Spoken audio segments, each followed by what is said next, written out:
obviously Shane Watson here for Boxing Live. I'm lucky enough to be joined by John Rawling. How are you, I John? see it. Good. Nice to see you again.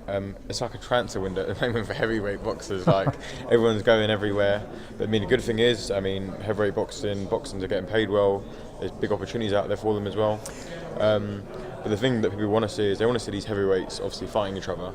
Do you think we can see some big heavyweight fights this year?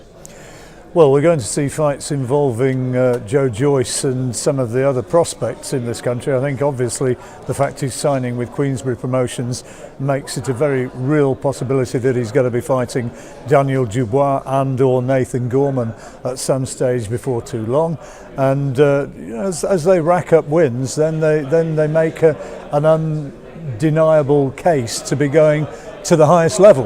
And I think that the fact that Joe, when Anthony Joshua was looking for an opponent, was prepared to say, yeah, I'll take the fight, it indicates the mindset that he's got. He is determined at the age of 33 to go all the way as quickly as he can. Obviously Joe's beaten a lot of big names in the amateurs and obviously sparred big names for years. Do you think that's where he gets the confidence from to be in the big fights right now? Well, he knows that technically he's got the pedigree. You know, you don't get to be a European champion, a Commonwealth champion, an Olympic silver medalist, a World Championship bronze medalist without having ability. He's got that great amateur pedigree. He's been very well schooled, and he's now training with Adam Booth, and he's confident that he can move on to another level. At the age of 33, he's got to get on with it, but he's got the belief, and I think that's an important. Well, you've been around, you know that it's important for any fighter to believe that you can do it, and Joe has that belief.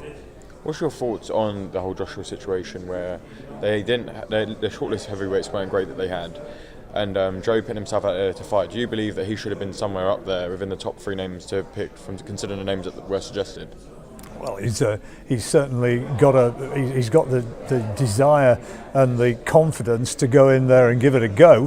Whether at this stage of his career it would have been the right thing is open to question. But you know, I'm not going to presume as to the way that Anthony Joshua should go. I think it's a great shame that what's happened with Miller, and it put Matchroom in a very difficult situation. You know, having to find a replacement opponent at such short notice, it's not easy. Do you think even with the money available, do you think it would have been a lot easier to find an opponent? Because you think when you're hearing rumoured numbers of 5-7 million, that's crazy money for any fighter, then you think that fighters would be jumping at it rather than running away from it? Well, you say crazy money. Is it crazy money? You know, if you're fighting for the world heavyweight title, these guys who are going in there, they believe that they're worth that sort of money. And it's getting worldwide coverage, worldwide exposure, big television exposure. So maybe they're right. But for Anthony, it's a question of getting the right guy for him. You know, they're trying to build him as an American attraction, and clearly to actually do that at Madison Square Garden as it is now, you need a credible opponent. You don't just need somebody off the street who nobody's ever heard of. It has to be somebody who boxing fans say, yeah, that's a proper fight. And with obviously Tyson Fury being in the setup with Frank Warren and Top Rank, do you believe that that's a fight that could happen in the future? Maybe Joe Tyson, or Dubois Tyson, Nathan Gorman Tyson. Well, maybe not Nathan Gorman Tyson, because obviously that's relatives. But all the other names that I just mentioned amongst each other. Yeah, I think that's a very, very real possibility.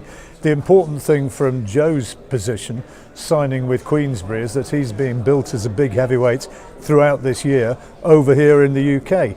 But as he moves on, if he does come through what's asked of him this year, then clearly moving into contention against Tyson Fury is going to be a very, very real possibility, because he's in the same promotional stable, so it becomes an easy fight to make. Okay, thanks for coming to Boxing Live, John. It's great to have you on. No problem.